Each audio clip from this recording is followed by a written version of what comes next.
সত্যজিৎ হত্যার ঘটনায় সিয়ামের কি ভূমিকা ছিল এবং তাকে কিভাবে কোত্থেকে গ্রেপ্তার করা হয়েছে? এখনো পর্যন্ত কিন্তু সিয়াম গ্রেপ্তার নিয়ে কলকাতা পুলিশ বা গোয়েন্দা তারা কিন্তু কোনো রকম কোনো তথ্য তারা দিচ্ছে না। পাশাপাশি অন্য একটি তথ্য কিন্তু তারা দিচ্ছে, সেটা হচ্ছে জুবের বলে একজন ক্যাব চালককে তারা কিন্তু ইতিমধ্যে চিহ্নিতকরণ করেছে এবং তাকে আটক করে জেরা পর্ব চলছে। আটক করা হয়েছে গাড়িটা, আমি দেখাবো সেই গাড়িটা, সেই গাড়ি এবং এই গাড়ি করেই কিন্তু বাংলাদেশের সাংসদ আনোয়ারুল আজিম আনার তাকে খুন করে কিন্তু টুকরো টুকরো করে এই ক্যাবে করে নিয়ে গিয়ে ফেলা হয় এবং সেই চালক, এই যে ক্যাবের যে চালক, সেই চালককে কিন্তু ইতিমধ্যেই নিউ টাউন থানায় কিন্তু তার জেরা পর্ব চলছে এবং থানার বাইরে কিন্তু এই গাড়ি করেই কিন্তু আর কি দেহ ফেলা হয়েছিল, এমনটা কিন্তু দাবি করছে গোয়েন্দা সিআইডি।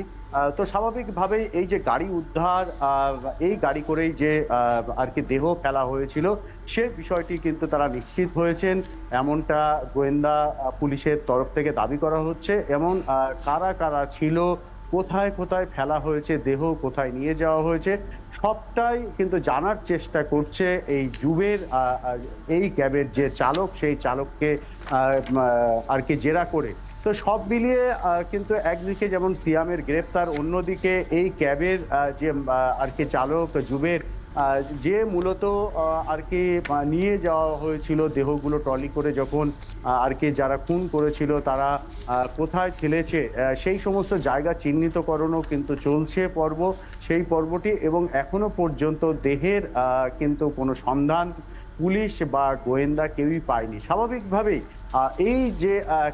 এই ক্যাব আটক এবং ক্যাব চালকের হদিশ পাওয়া এই ঘটনার কিন্তু নতুন একটা মোড় এবং বড়সড় একটা সাফল্য গোয়েন্দা পুলিশের তরফ থেকে। কারণ আপনি জানেন, যারা খুন করেছে, খুনের সাথে জড়িত, তারা কেউই কিন্তু কলকাতার নয়, তারা সবাই বাংলাদেশের, এবং বাংলাদেশের থেকে এসে খুন করে বাংলাদেশের সাংসদকে কলকাতায় খুন করেছে। তো স্বাভাবিকভাবেই অথই জলে পড়ে কিন্তু কলকাতার পুলিশ এবং গোয়েন্দা।